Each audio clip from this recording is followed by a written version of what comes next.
I'm clear on the Quran and the Sunnah and the way of the Salaf al-Ummah. I have no ambiguity about that. At the same time, if me and you disagree, I'd like to talk to you offline. You know, why? Because as an Ummah, when we put this stupidity out there of trying to attack each other and this drama, it hurts the Ummah, it hurts our youth, it hurts the da'wah, it hurts those kuffar that were coming close to Islam. Can I ask you something? Yeah. Yeah, even though it wasn't part of the chronology of when I was going to ask away, brother. You say that, but when you had that engagement with Brother Danial Haqiqah in last November at the AIM conference, yes, to some outsiders, it may come across, or perhaps it did come across, a bit of an inquisition. Okay, good. Why, valid question. Let me explain this. Why did you feel the need to have that engagement on camera? First and foremost, our brother Daniel, may Allah protect him and help us and protect us. Ameen. We had, and Sheikh Kareem is a witness to this, he's here in the UK right now, you can ask him. We had talked to him offline, we had discussed everything, and we had even had a podcast between us three before that, clarifying some of his stances. Some of the statements that he had made, again, we had women that had sent Muslim, munaqqabat, muhajjabat, good Muslim women that had sent us tons of emails and letters about some of the statements that he made about women that they thought were against the Quran Hadith. We wanted to clarify that issue. He had made some statements calling out particular rulers by name, not ambiguous. I mean, we make rad of any haram anywhere in the world, but things that were clearly, calling out things that would be very specific to a particular king and country and so on, where it can cause great bloodshed and harm in the Muslim Ummah. And he had made some statements ambiguously, for example, saying that he's a fanboy of Deoband and so on, that we wanted him to clarify, because as you know, and you live in the UK, within Deoband there are different aqaid. And I have spoken to many Deobandi ulama about this issue. There is Mamati, there is Hayati, and there is other khilaf. I mean, if you look at Deoband.org and you look at the fatwa, sometimes they're not, and like, it's a madrasa, right? Like Medina University is a university. Graduates from Medina, they come out, there's a big range of it, right? We wanted him to clarify what he meant by this offline.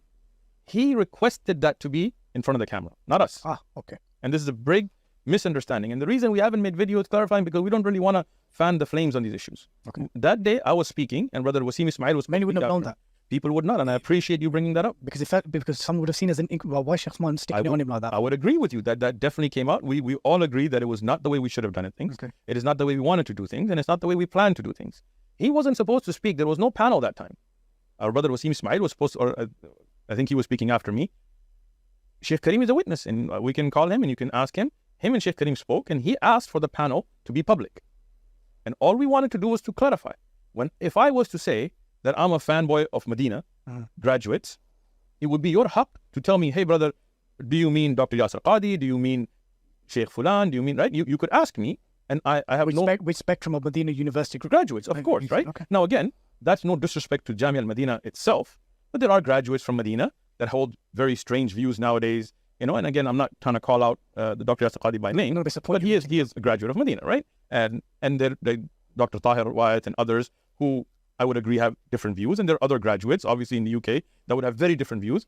So when he said I'm a fan, we just wanted him to clarify, right?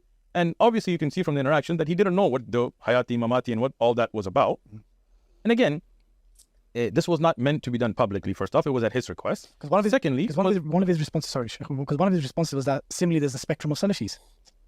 Of course, and again, which you just mentioned. Of course. And we are very clear. For example, the Khawarij of Daesh and others who kill people, they also claim Salafiyya. They do. And we are very clear in condemning that.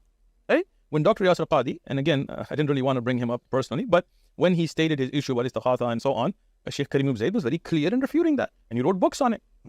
Personally, I'd rather talk to him offline, but and I have, and we do, alhamdulillah. When he mentioned the issue of birthdays, for example, when Noman Ali Khan recently mentioned about music, we are very clear in coming out and addressing those and condemning those and clarifying those. That's all we asked for. That if you're going to say that, clarify. What are you saying? Because even on the issue of wahdat al-wujud, amongst the ulama of Deoband, you will find a range of opinions, right? So when you say you're a fanboy of Deoband, which aspect are you taking? Because the average person that respects you and doesn't know, and again, it's not an issue of Deoband, it's an issue of the issue itself, right? And I have many scholars that I speak to, that I respect, that I discuss with evidences that are from Deoband, and we come to agreement on many issues, and we hope to present that to the Ummah soon, inshallah, and to show a unity amongst the Muslims based on the Quran and the Sunnah without any compromise, inshallah, right? But there are others who hold very different views.